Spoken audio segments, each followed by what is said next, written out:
Are you better at writing what you know, or is the job of a writer to be able to write about all different types of people and characters?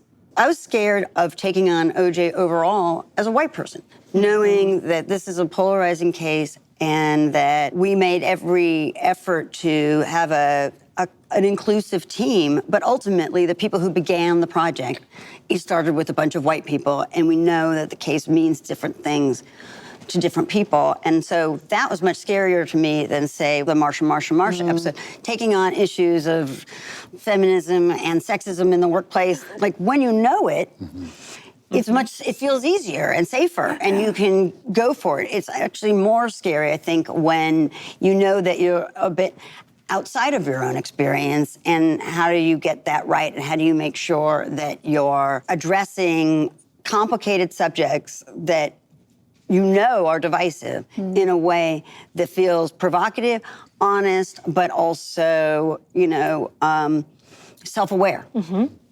Black women don't like you. What? No, that's idiotic. I have tried many, many cases in front of black women and won. I have a rapport with them. The data doesn't bear that out. Well, then your data is horseshit. Some of those black women still write me letters. Well, that's wonderful anecdotal information.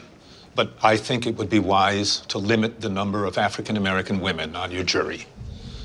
Surprisingly, I mean, with OJ, we got notes to push it from FX, to go for it. They were very supportive of us taking risks in a way that was remarkable. Well, you guys dropped the biggest, one of my favorite F-bombs of all time. Yeah, we got the MF bomb. Yeah, the MF bomb. Yeah, we would get our letters. We would get in when Johnny comes onto the case. Yeah. Marcia's sitting outside of her house. It's this big, long... receives it in the paper at the end of an episode and drops the MF bomb. Yeah. But you get the letters. We got the emails from standard practices about language, about the N-word, obviously. I can imagine what Ryan does with that. It's essential to our show. It's an essential part of the show. It's not gratuitous.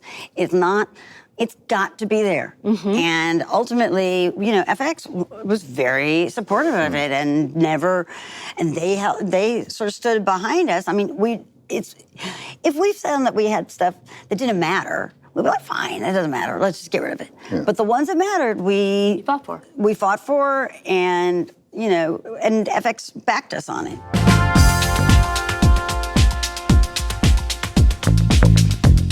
What are the stories you guys have about trying to convince actors and find actors to take on roles that aren't necessarily likable characters? It certainly took a lot of convincing of Travolta to come back to TV after 30 years. And so I'd had a long relationship with him, and that helped. So he trusted me. But it was a long courtship. It was a long process of him finding peace with coming back to television and doing so with subject matter that we knew was provocative and could be controversial. What about Cuba? I mean, you're convincing someone to take on the role of O.J. Simpson. That is loaded beyond belief. It was, and I think Cuba was very game because there are qualities about Cuba that just made him so right, and that likability and that the feeling of that charisma and unknowability. All of those qualities, I think he was really raring to go. The character was interesting and hard to cast, actually, was Darden. I was going to say. Because there were a lot of black dudes who were just like, no way. Yeah. I'm not playing that guy.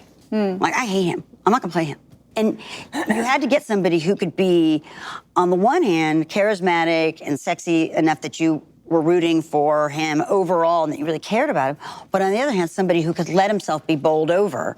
With Sterling, when we finally started to watch his audition over and over again, it actually took me a while. I had to go and look at his other work because I was like, God, he's so great, but is he sexy enough? Oh my God, that look in the hallway in the hotel was withering. He's a hottie. Like, who is that guy? He is a hottie. Yes. And I had no idea, based on his audition, that he was that guy until we went and looked at all the other work, and we were like, okay, we have him.